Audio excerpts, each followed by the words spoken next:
Hello and welcome to RealTalk, your guide to real estate success. And here are your hosts, Brian Woodward and Lauren Burpo. Everybody, Lauren here, host of RealTalk. I'm so excited. As you all know, I have been posting, going on and on about GRI. And you may be tired of hearing it from me, but it's really, really important. And so who else is better to talk to than OAR member and GRI, I guess, specialist? What would you title that? Like, you put it all together? I mean, any day I can be called a specialist, I think is probably a good day. I refer to myself as the GRI facilitator. I do very occasionally teach, but for the most part, I am, packaging it up and getting the tickets and getting everyone in the room so that other people can teach them great things. Perfect. Well, and also, I don't believe I got to introduce, but this is Krista. She's phenomenal. As she said, GRI facilitator. But so, you can trust her. Krista, tell them all your designations. List them all. Oh, my goodness. Let's see. Well, as many as you can. I'm going to back up just a smidge before the designations and say, thank you so much, Lauren, for having me on. I'm Krista Massad. So my title here at OAR, at Oklahoma REALTORS, we call it Oklahoma REALTORS, is I'm the Senior Director of Professional Development, which means that I'm basically the education director for the state. So if we have an education piece in an event, I have my hands in it. When we put on GRI, I definitely have my hands in it. That's kind of our flagship designation. And I do a myriad of other things here. It's a full-time gig for me. I'm on staff. There are 11 of us total. That is including the CEO for the entire state. So we're a small but mighty crew. And then, so as far as GRI, let's see what designations I have. Well, clearly in my job, it's kind of my job to have the education. So if there are letters out there, I probably can put them behind my name. But most notably, kind of my favorite group, obviously GRI. I got it as my post back in 2005. So I've been designated as GRI for quite some time. And then ABR, I think that was free last year. It cost this year. It's still worth the money. It's fantastic. I've got, SRS, HFR, MPR, you name them, I have them, I could drone on, but I don't think you want this podcast to be 5 hours, so I'll probably stop. But if there's a letter, I probably have it. Yeah. The qualifications are there. We know we can trust you as far as it goes with GRI and of course with OAR things as well. I know I had you come into our office. Like I said, guys, I'm just really on a kick about GRI and all things OAR. There are so many things that I didn't know were available to me and to the realtors in my office that I wouldn't have known about if it weren't for really you, not so much GRI, but yourself just getting up there and saying like, hey guys, there's so much more to this than just the GRI, even though that's what I want to focus on today. Perfect. Yeah. And so one of my favorite questions, are you noticing a specific type of agent who looks for further education in GRI? So I'm going to just kind of speak from my intuition because I'm not really measuring that as well as I could. We have individuals in the room who are often 6 months or less. I've had folks in the room who are 25 years and more. So we really do run the gambit, and I really encourage people that it isn't just for newbies and it isn't just for experienced agents. It really does have a little bit of something for everyone, especially because this business is constantly evolving. So if you're constantly evolving, then there's always something new to learn. And if there's always something new to learn, then GRI really has the opportunity to always be relevant, regardless of what station you're in. And I know it does get updated from time to time, even for myself. So you have 5 years to complete it. And I had started my first year in real estate. And now here I am, year 5, like, oh, Krista, I need to finish this. Like, what do I need to do? And you had let me know that there were actually some wonderful updates that were necessary to the program. And so I was curious, how do you go about deciding what those updates will be and what instructors will be able to guide that? So A little bit about how the sausage is made. Hope you're not vegan. GRI is only put on at the state level. NAR, the National Association, grants the state associations the ability to put on their GRI program. Okay. Every single state, it looks different in every state. Promise I'm getting to your answer.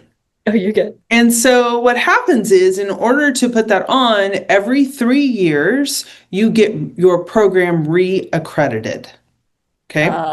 I am literally right now in the midst of the accreditation process, and I'm doing that in conjunction with our professional development committee. So now I'm going to make a plug for volunteer leadership within the state association. We have more than a dozen committees. The committees play really crucial roles in helping the 11 of us on staff know what it is that you want to see in your day-to-day business from us in whatever role they are playing. Okay. So folks who've raised their hands to be part of the professional development committee are typically people who are kind of education junkies, maybe past teachers, lots of connected tissue there to the work that I do day to day. So I have this list of different competencies that NAR wants to see demonstrated within the education. It has a minimum number of hours, but it can be as many hours as you want. So our program is 60 hours. There are other states where it's 120, where it's even more than that, which I feel like is a little bit of a heavy lift for an independent contractor who is, blowing and going and trying to sell some houses. Yeah. So I think our 60 is it's still a pretty heavy lift, but I think it's a good number of education hours. So how do we choose them? I'm going to use an example that I'm currently dealing with. Okay. So the last time that our programs, the current program was accredited the last time in 2022. Okay. So that application was made, and then the program that was approved was taught from 23 to 25. We're finishing that accreditation period. There was a class that was approved as part of our current GRI program, and it's titled Smart Growth. It's a really cool concept.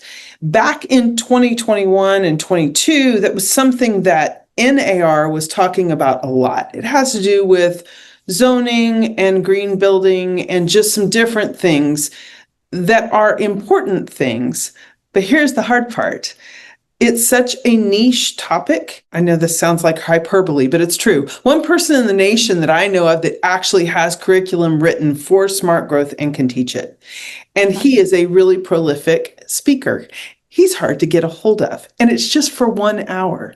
So whenever we think about recrafting it to get it accredited for this upcoming cycle that we're going into, I'm really talking to the professional development committee about making sure that we have topics that are pertinent and important to our members, but not so niche that we get in this space where we can't find instructors for it. So a better example of something that's a little bit broader, it could be a topic like working with buyers. We know that working with buyers takes on many, many, many different styles, themes, mechanisms to teach it. And there are lots of instructors across the country that have really great 3, 4, 5, 6 hours worth of curriculum around working with buyers.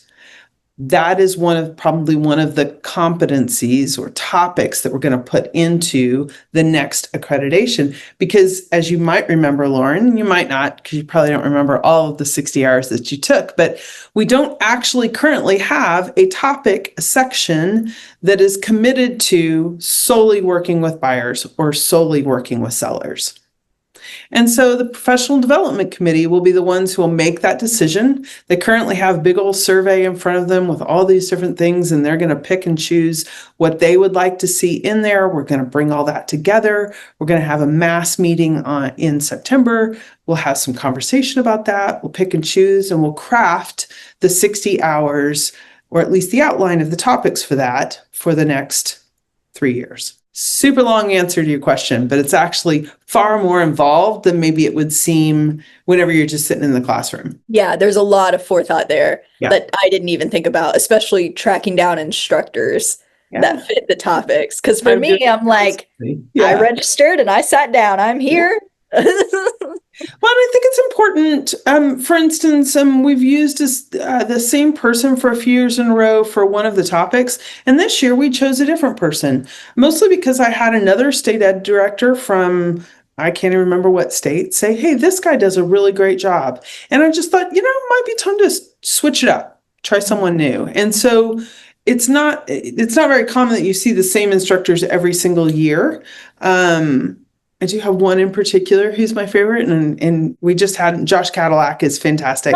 Yes. Yeah. He's And on one of our episodes. Yeah. So there are some, but Josh is fantastic. So yeah, that was a really great class to be a part of. I enjoyed it at first, and I remember telling him this too, because we recently spoke. I had shared with him that, sometimes we meet people in this field, but I think GRI does a great job of this, avoiding it, where somebody is teaching about what we do in real estate, but they don't actually do real estate. And so sometimes there can be that contradiction where it's difficult to take in what someone's saying. And I just found it really refreshing and nice that every time I go to GRI, it's somebody who can say, raise their hand, I have done this. Yeah. I know what you're doing day to day. This is a better way to do it. Yeah. I agree. Appreciate it. Thank you. Thank you for bringing him in. This kind of went with the last question, but just ensuring that everything stays relevant with the real estate market and laws. NAR has been a hot topic recently. So do you have like a direct resource that you go to make sure everything stays in line, or is it just kind of your own research? Yeah. So first off, definitely making sure that the instructors come highly recommended. I have at least an hour, maybe two, conversation with them prior to bringing them in so that we can have a feel for how we work together. So for instance, if they're coming from another state, now I'm not going to remember which state it would be, but some other states still practice the law of agency. We do not in Oklahoma. Used to before 2000, but we don't anymore. And so I can remember encountering an instructor who was talking about agency. And I finally said, hey, buddy, we are in an agency state. If you don't think you can divorce yourself from that language, this may not be the right fit. And so that's also the reason, if you'll remember, Lauren, I'm almost always sitting in the back of the room, almost the whole time. Yes. So it's not that I am the just like the genius of it all and that I know it all, but I'm always kind of listening for, content. Of course, they are sending me slides and their test questions and things ahead of time. I look through those to make sure those appear to be compliant. And so, as long as they have some credentials and come with some good referrals, I typically expect that they're probably going to be pretty much on their game. It's interesting to hear that you do speak with them for about 2 hours. I do. Or that's a really good vetting process. Well, our members are going to spend their hard-earned money to come sit in that seat. They'd better get not just some good education, but a little bit of entertainment and definitely some accuracy. Yeah. Well, this last one, I'm telling you, there was a lot of entertainment.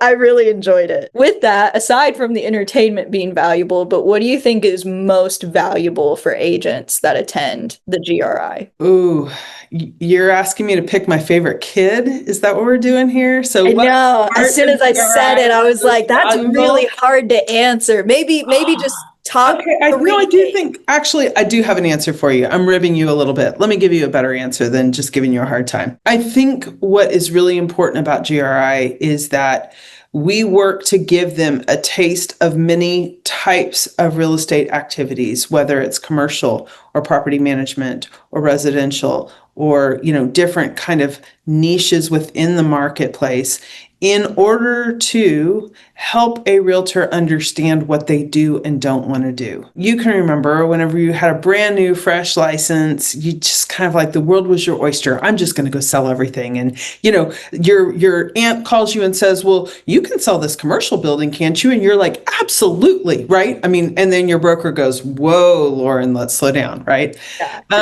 And so I think that's really one of the things I think is really powerful about GRI is giving lots of information about many different things, because the Code of Ethics and OREC's Code and Rules both talk about members operating within their own specifications and not getting outside of it. The euphemism we all use is stay in your lane, right? So I think that's really one of the powerful aspects to the broad nature of the education that you get in GRI is to give someone an opportunity. I hope that someone maybe walks in the door thinking they want to manage, properties, and then sit through that class and walks back out going, yep, nope, that's not mine. I'm referring that to so-and-so, right? I mean, and maybe even makes a connection in the class with someone who does do property management and they don't want to do it. So now you've got a partnership. And I know there have been referrals and connections made inside of every single class. And that's a nice little added bonus. Definitely. Yeah.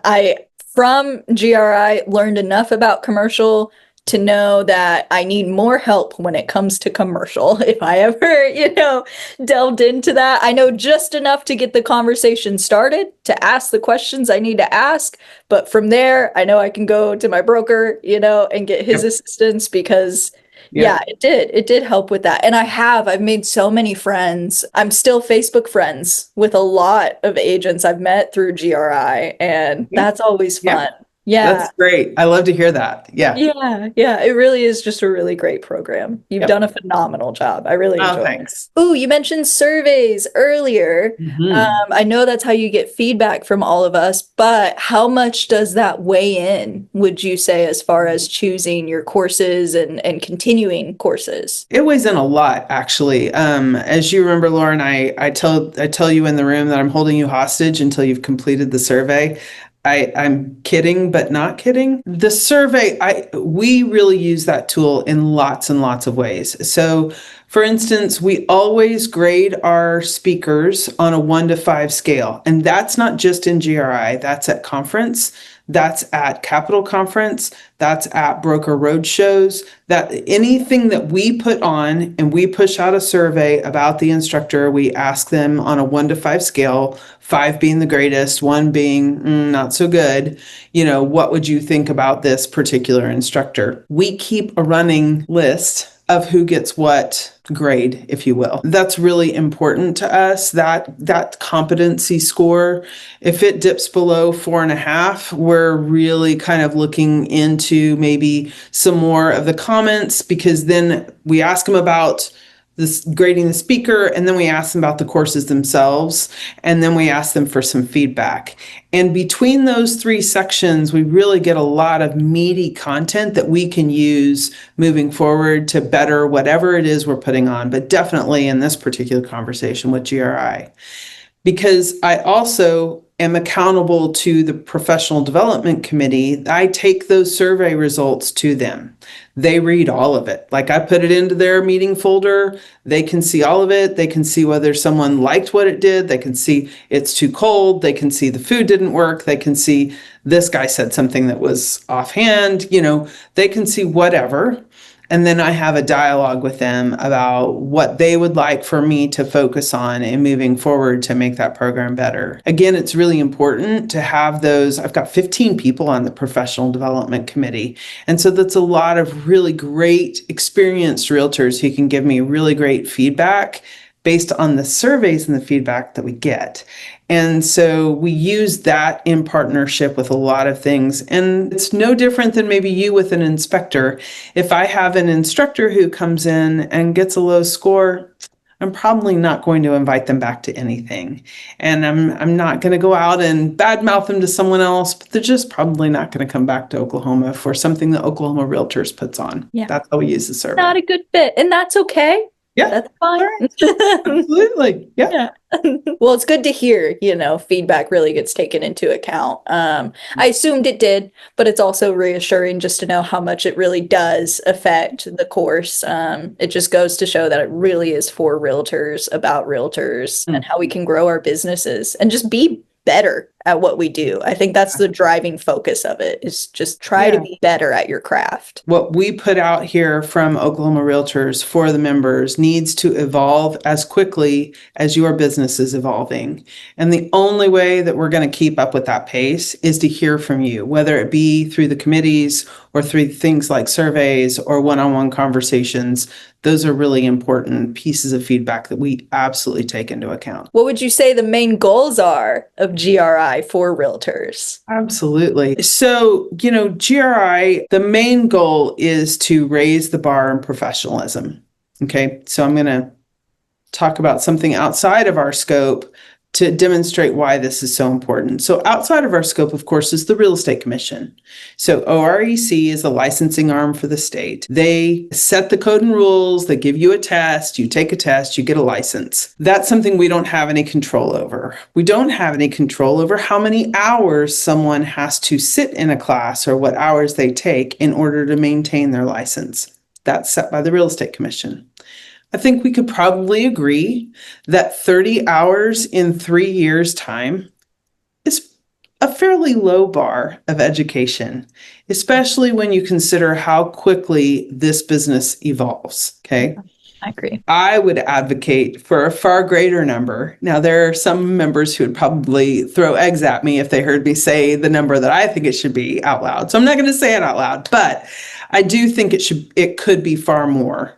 But I understand the state's reasoning for why they don't elevate that too much. You've got to kind of take it incrementally up. They did just raise it from 24 to 30. So, I mean, that's a 25% increase. So that's something, right?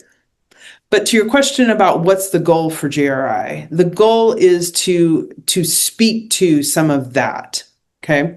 So I have a list of about 250 people who have taken at least one GRI course and are in the process. Okay. Not everyone starts the course and then gets their designation. That's okay. If there are a couple of modules that really seem like something that would do you well to learn and you want to come, by all means, I'm going to encourage you to finish the designation. But if you don't, that's okay. We don't have a demerit board that's list your name, started GRI, didn't finish it, right? We're not tracking that. But we do know that education is really the best way to combat the challenges that you guys meet every single day out there. No two transactions are the same. No two sellers are the same. No two buyers are the same. No two title companies are the same. I mean, you are constantly met with challenges. And the best way to deal with those challenges is to have more information in your toolbox to help you serve your clients and move them forward. We believe that the GRI program that we've built does that for our members. I'd have to say I agree. I do. Yeah, I agree. For my first ever GRI course was about taxes. Mm-hmm. And that was phenomenal. Yeah. I wish I remembered the gentleman's name, but he was a CPA and he went over everything and taught me things that I didn't know would benefit myself as an agent. So if I were to put it on a bumper sticker, it's basically the goal is to raise the bar of professionalism amongst our members. That's the goal. So you do that. I say you're hitting your goal. Right. Yeah. How many current people have graduated GRI in Oklahoma? Right. So remembering that some people put their licenses active, inactive, that sort of thing. So I'm going to answer your question with a little more of a percentage. So we've got about 6.5% of our total membership has the GRI designation. And then we've got another, 0.5% that are in some version of taking the course. So, I mean, I would love for that to be 10%. But that's a little bit of a steep climb. And I'm grateful to continue to add people. We have about 50 new GRI designees each year. That's kind of been our standard pace just over time. And, I think it keeps the class sizes good. I think it would lose some of its efficiency if it were a couple hundred people in the room. So our classrooms generally are between 50 and 60 people. That's still quite a few people. But it allows you to have conversation and ask questions, again, raising that professionalism and giving everyone that education they need. That's interesting. Okay. Yeah. So it's a unique group, but it's so worth it. Yeah. I felt like it was so much larger, I would say, like percentage wise, just because so many people I'm around actually have their GRI or are working towards their GRI. But I'm finding out it's more so just our brokerage loves further education. Yep. Yeah. And so I think It does start with the broker. By all means, if you have a broker like Brian who really wants to elevate everyone's book of business and help them see kind of the direction to go, that really does make a big difference. And so we're really grateful for the brokers out there who support the program and encourage their agents to go. And I do think that's a really powerful formula for building a stronger office. definitely. Yeah. I wouldn't have known about it Yeah. if he hadn't have told me, Yeah. Yeah, which is almost a scary thought because I've gotten so much out of it. Glad you found it. Thank you. Thank you. I'm happy for Brian for sure. So for the professional development committee, you've mentioned that as somebody who loves doing the most, I'd love to know more about how someone could join that or what that looks like. Sure, absolutely. So sorry, Lauren, you're going to have to wait till next year. We just closed application month. So application month is always in June. Okay. And so that's when folks can apply for anything between being a committee member or serving as executive leadership. It lives on our website. You'll get emails about it that it's opened, and we usually leave it open for about 45 days. And anyone can apply, anyone who's a member. The incoming president and president-elect are the ones who, per our policies and procedures, appoint the individuals. So we'll get a couple hundred applications, and those two individuals assisted by staff. So usually, for instance, if they are ready to pick for the professional development committee, they'll invite me to join because I'm the liaison to that committee. So I might come into the room, have some conversation, talk about who we currently have, who's terming off, who might be chair, and just kind of discuss what would be the best way to craft that committee. They look at things like, what are their experience? Have they served on the local board? So for instance, I think, let's see, you're part of Oakmar as your local board, is that right? Okay, so Oakmar has an education committee too. So if someone were maybe part of Oakmar's education committee and then applied to be part of Oklahoma REALTORS professional development committee, that would be someone, they've got some experience, they've done this a little bit. It's not that you have to have experience in order to come to the state level, but definitely, we don't want to take talent away from our locals. Okay, so there are 17 local associations in the state of Oklahoma, and just the one state association, obviously. But we really think it's important for people to think first about their locals and then come join us at the state level, because the locals are really more boots on the ground. A lot of Oakmar is an exception. So Oakmar and GTAR are two large boards in the state. But then the other 15 we've got, one that's about 1,300, and then we've got the next biggest one is, I think, about 700. And then it goes dramatically down from there. We have everything from like 260 to 40 or 50. So we've got some really small boards in the state, and they really need their volunteer leadership.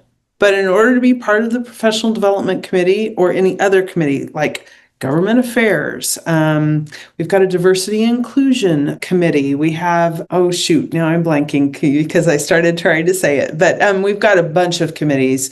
And so, really think about maybe where your passion is. And if your passion is for education, then, look next year for the email that says, hey, applications are open, and come apply for a committee. We'd love to have you. I'd love to be a part of one. You should do that. I've been to quite a few meetings, and it's fun for me to sit and hear. And so it would be nice, I think, especially people my age. Are you seeing a lot of members that are in the age range of like 20 to 30 years old? Yeah, that's a great question. We still are an industry where the average age of the realtor is up there. My age and older. So I'm in my 50s. I think what's hard for someone in their 20s and 30s to break in is a lot of times your peer group are not yet buying homes. So where do you find your niche, right? So that's building that book of business off of kind of a smaller pool. So we do see fewer younger folks, but boy, I love it when they're in the room, because someone your age, Lauren, it's not that far from when you were in college. And so you still have that learning mindset, and you're oftentimes a lot more pliable than someone like me who's a little more stuck in my ways.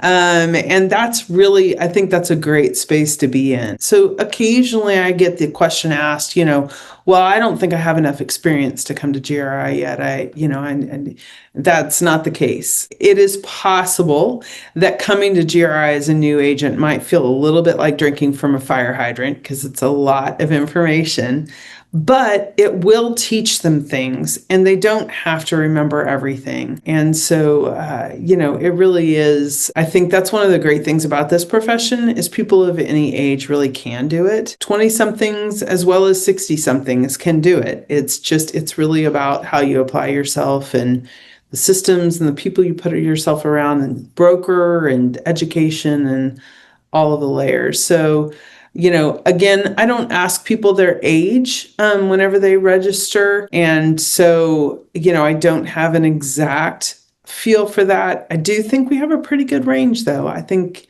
the range of folks in GRI probably mirrors the range of ages in Oklahoma REALTORS and the members at large. I would agree. I see a good mix in the room every time I'm there. So I would agree. Yeah.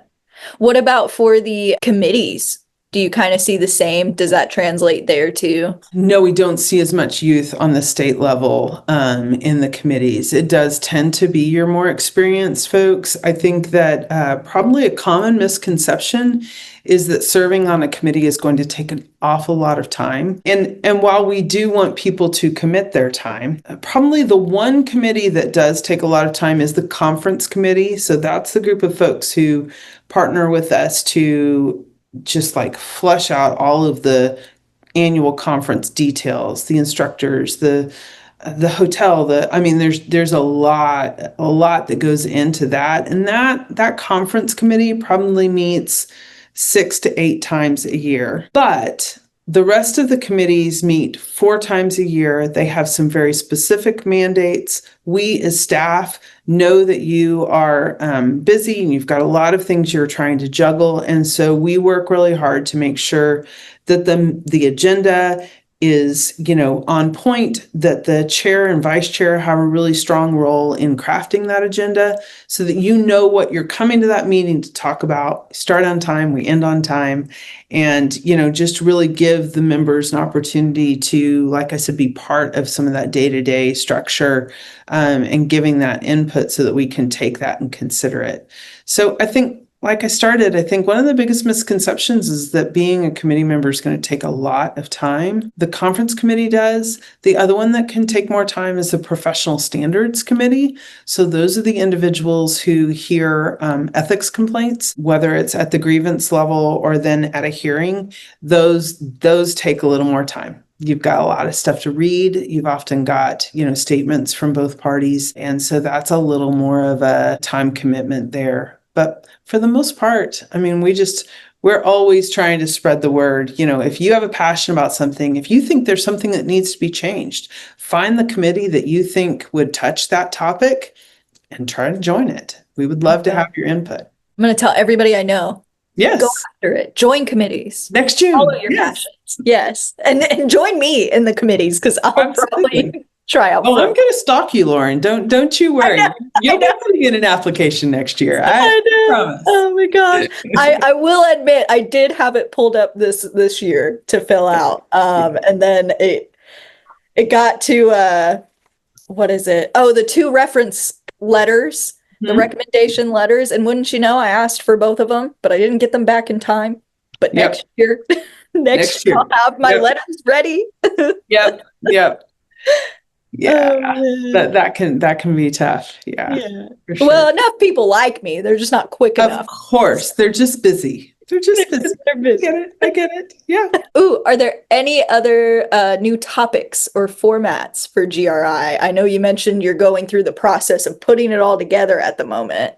Yeah, so a little bit of hot off the press information. Last week at the Real Estate Commission commissioners meeting, they were talking about rolling out a deed theft class. They're going to be offering it to the members, to their licensees in November. They're also going to be sharing some of the outline with instructors to be able to build out more classes about deed theft. It's become a really, really tough, challenging thing that you guys get to deal with. And so definitely, as I'm talking to my professional development committee about our accreditation for the next 3 years, deed theft is going to be on the list. Another thing that I'm really championing to be one of the topics is specifically about AI. So we've always had technology tools as one of the sections, and I think that should remain, but I think we also need another piece about AI. There are so many ways that you can use it, and there are also so many ways that you can get yourself in trouble using it. And so I think really talking about AI through not just the lens of your own marketing and just kind of creating the things that you need to create, but also through the lens of ethics. The code of ethics specifically and certain articles, I think is really, really important. And you can train up that AI with the code of ethics. And so I'm already crafting the class. You can tell in my head, but there are plenty of people who teach on it. So those would be examples of 2 topics that definitely will make the list. Probably going to have something in there specific to working with buyers and specific to working with sellers. That was previously topic. I remember that from whenever I was in GRI, actually. It was a pretty good size module then. And so we'll probably roll that back in. Whenever we make the accreditation, we leave the topic kind of broad so that we can fit whatever it is that we find with let's say I start with an instructor. I'm just going to think of someone off the top of my head. There's a great instructor named Maura Neal, and she teaches a lot of designation classes as well as GRI stuff. And, maybe Maura has a particular buyer's class that I watched her present at NAR conference, and I want her to come teach that at GRI. If I leave that a little bit broad in the accreditation process, then we can use her and plug that in as long as it is about working with buyers.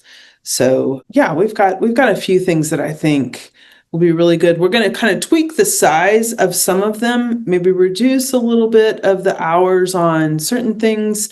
There was a period of time where the taxes and investment properties was a full 2 days. I think you probably took the 2-day class. That's what I was in, yeah.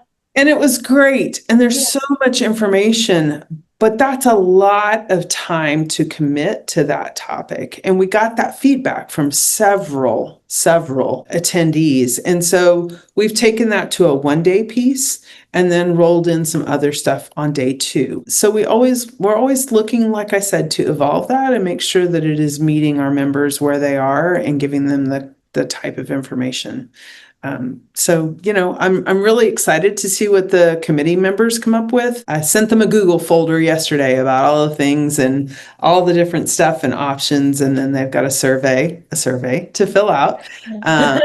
We love Google Suite tools here. So we use a Google Forms because then we can push it into a spreadsheet and turn that into graphs, and it's just such a seamless connection of AI tools that helps us work smarter, not harder. So no, I'm excited. I'm looking forward to seeing all of those roll out and seeing how they play into the next couple of modules. I love the idea of talking about AI because we have a saying around here in the office that it's a tool. It doesn't replace your brain. So please use it as a tool, but don't let it replace you and having your license. Remember that you still went through everything to get your license. You still need to follow things like fair housing, the codes. I know a big thing is property descriptions. People want to use ChatGPT for property descriptions, but it is not a licensed realtor and it might throw in some things that it shouldn't. So always read it, right? Never just copy and paste it into something. And so then, Lauren, I'm going to give a little plug to you and say, we actually have a graduates reduced price ticket. So let's say I roll out the new modules for next year and you go, oh, that class in module 3 is new. I haven't taken that. I would love to take that. then there is a ticket for $99 to come retake a module.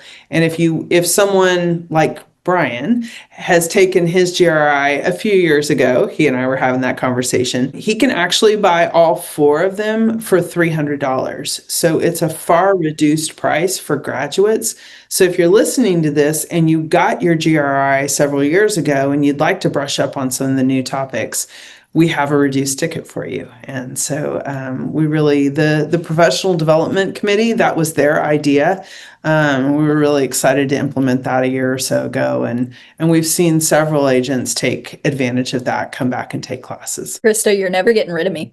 You're never I'm here for it. I will find all sorts of ways to get you engaged. No problem. And you're good at it. You're really Thank good you. at it. Thank you. What advice would you give to a realtor starting their GRI journey, or maybe they're on the fence about it, they're not sure? What would you tell them? First thing I would remind them is you do not have to take all 4 of them in succession. You don't have to go 1, 2, 3, 4, and they don't have to be taken quickly. A lot of people do. A lot of people start with one of them and just it becomes a goal that they want to complete it. And so they just kind of crank out each module. But the thing that I definitely start with reminding people is you're busy, your money is important, your time is important. Take it at the pace that you can take it at, which is why it's also set up to be a 5-year span, right? I do think 5 years is a long time. It's a long time for me to track it in the spreadsheet. I can certainly tell you that. I do have a spreadsheet for it though. I've got everybody in there. So, but I would say take it at your own pace. Don't feel obligated that just because you showed up at one, you have to show up at all 4. Probably the other thing I would definitely advise them, you've heard me say this a bunch of times, so I'll say it again, is bring a buddy. There's a 2-for-1 ticket. And with the 2-for-1 ticket, you get, half off, just like it sounds, if you bring someone with you who's brand new. And so, help me with my job security and my multi-level marketing plan and bring someone new every time. And that way you get half off and 4 new people have been introduced to the program. That really is the best way to grow the program. People show up better whenever they've got someone along with them, kind of keeps them accountable anyway. So that would be another tip that I would give people. We always talk about that 2-for-1 discount. Oh, that's a really good one to know. And I'm glad you shared that. Yeah. And I'm glad you brought up that you can go back after you receive your designation and still be a part of the courses. Because as we mentioned in the beginning, they do change. Yeah. So it's a very good thing to know. Yeah. Can I ask you a question, Lauren? Oh my, that doesn't normally happen, actually. Yeah, I'm going to do it. Here we go. Okay, go ahead. Can you think of a situation where confidence or information that you got from the GRI helped you in another real estate transaction or with a client? I'm so glad you bring this up. Actually, and it's why I tell people to get into GRI. My very first class, we were going over taxes. And I don't remember specifically the scenario of what was happening, but I was under contract on a home. Again, at this time, I may have been licensed 6 months. This may have been like my 3rd transaction. Not really, at that point, you kind of still have your ankle in, but you're not all the way in the water. You're still cutting your teeth. Yes, ma'am. You're not even swimming yet. And I was going back and forth with this agent on a property we had under contract. I had the buyer, and he had stated something about the seller that I just knew from GRI was incorrect. And it's been for however many years, almost 5 years. So I don't remember the specifics, but I remember feeling just like I had the biggest guts on the planet because I could respond back to him like, well, actually, that's inaccurate. And I could cite to him why it was inaccurate. Right, it was inaccurate. That's and what he needed to provide. And I'm sure to him, with how I sound and how I look, it was probably like, who is this kid? Yeah. I think she knows what's going on. But we ended up closing on that deal. And I remember that being a key highlight of it. Yeah. I mean, think about what had happened if, your client would have missed out, and that's fantastic. I think that's definitely true. And, while you may go away from GRI, not remembering every single minutia that was taught to you, you can leave with some confidence that you didn't have before, and probably a few things like you did, that you can pull out and use as a tool, which is exactly, whenever you ask me about what our goal is, that's exactly what we're looking for, right? And I will say, it's not all just immediate recall, but for those of you listening who have been doing real estate for a while, you do know that not every transaction is the same. So your experience in that moment is what you have to pull on from past experience, right? To go through what you're going through. And a lot of instances, not just that one, but I have thought GRI prepared me for this. I know what I need to do and I know what I need to look for. And not just from the courses themselves, to a lot of it is the conversation between the realtors in the room. Yeah. I love that. I love the questions. I love the conversation. I love well, actually, this is what I experienced, and it's actually counter what you've just said that I should do. It's like, okay, well, let's break down why that even happened and what should have been done. And I love that. I love learning that way. It's really the best way to learn, because everyone gets the light bulb moment, or has the opportunity at least for the light bulb moment, right? Yeah, when you learn from each other like that. So it's and high fives. High fives from Josh Cadillac. That was pretty cool. High fives from Josh. It's all good. Yeah, it's a little bit like British Bake Off, with the handshake from Paul Hollywood. It is. If you get the reference, then you're going to be my best friend. Yeah. I love that man. He's pretty great. Yeah, he's the best. All right. Well, Krista, tell everybody where they can find you and where they can find information on GRI. Okay, great. So, so first off, they can find information on GRI at okrealtors.com/GRI. So we have a keyword built for that. From there, you can find the registration for the next module. We will be very soon putting out to everyone our 2026 dates. So we already have the dates confirmed for next year's modules. And so that information will be coming out, but definitely on the page for that okrealtors.com/GRI is where you can see the information about the program, kind of breakdown of what it is.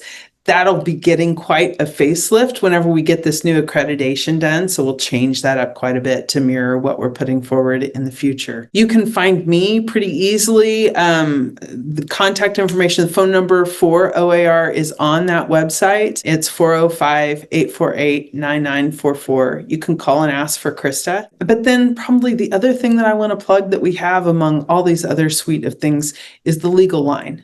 So back in the day when the legal line was started, it was just for brokers. And so some people still remember that. That is not the case anymore. So Lauren, if you run into a contract challenge, you can call that number 405-848-9944 and ask for Jace White. And Jace is our general counsel, and he's fantastic. He spends a lot of time on the phone with realtors like you, answering the questions, giving them pieces of information to salvage deals like what you're talking about when you told that story earlier. And so I wanted to plug him while I was on here. The other plug that I want to give is if you're on Facebook or Instagram, please be sure to follow our Oklahoma Association of Realtors page. My coworker Callie does a great job putting out information about coming events. She also puts out information like infographics about market stats and things that you as a realtor can use on your social media. So we really hope that you find some ways where we can help you with your feed, because you guys are constantly trying to crank out content and you do a great job, but it's always good to have a little bit of help, just a little kind of that week whenever you had, 5 things blowing up at once and you didn't get to post and all that. So those would be kind of the ways, whether it's social media or the website or a good old fashioned phone call.